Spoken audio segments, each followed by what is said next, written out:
Hello guys and welcome back to our channel Raju Travels. আর আজকে আমি আপনাদেরকে একটা নতুন ডেস্টিনেশনে নিয়ে এসেছি।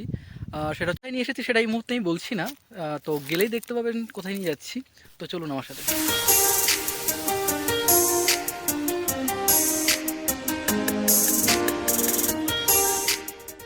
পরন্ত বিকেলের রোদ গায়ে মেখে আমি বেরিয়ে পড়েছিলাম এক নতুন ডেস্টিনেশনের খোঁজে। 34 নম্বর জাতীয় সড়ক পার করে আমি আস্তে আস্তে বাঁদিকে বাঁক নিয়ে গ্রামের মধ্যে দিয়ে এগিয়ে চললাম আমার ডেস্টিনেশনে। আর আজকে আমি আপনাদেরকে যেখানে নিয়ে যাব সেটা হলো তারাপুর বাঁধ।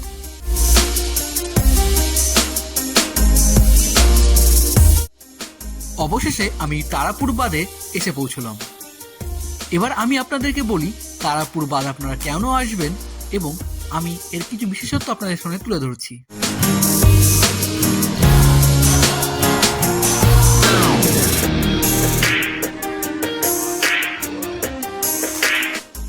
এই তারাপুর বাঁধের যে মুখ্য বিশেষত্ব রয়েছে সেটি হলো এই বাঁধটি নির্মিত হয়েছে শুধুমাত্র ইট এবং মাটি দিয়ে।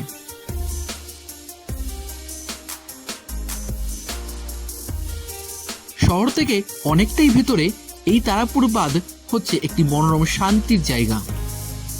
সবুজ গাছপালা এবং বিভিন্ন পাখির আনাগোনা এবং ডাক, পাশ দিয়ে বয়ে গেছে সুন্দর গঙ্গা নদী, যা দেখতে সত্যি অপরূপ।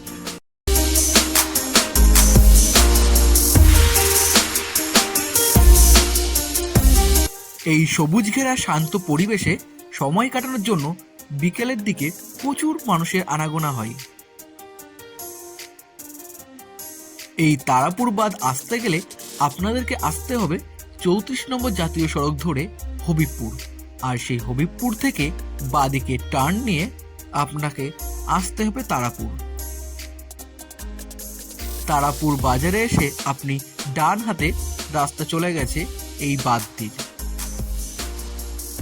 আমার পেছনে যে নদীটি দেখছেন, বর্ষাকালে এর জল এতটাই বেড়ে যায় যা সত্যি দেখার মতো। শহরের এই ব্যস্ত কাজের মধ্যে একটু শান্তি খুঁজে নিতে আপনি চলে আসতেই পারেন তারাপুর বাঁধে।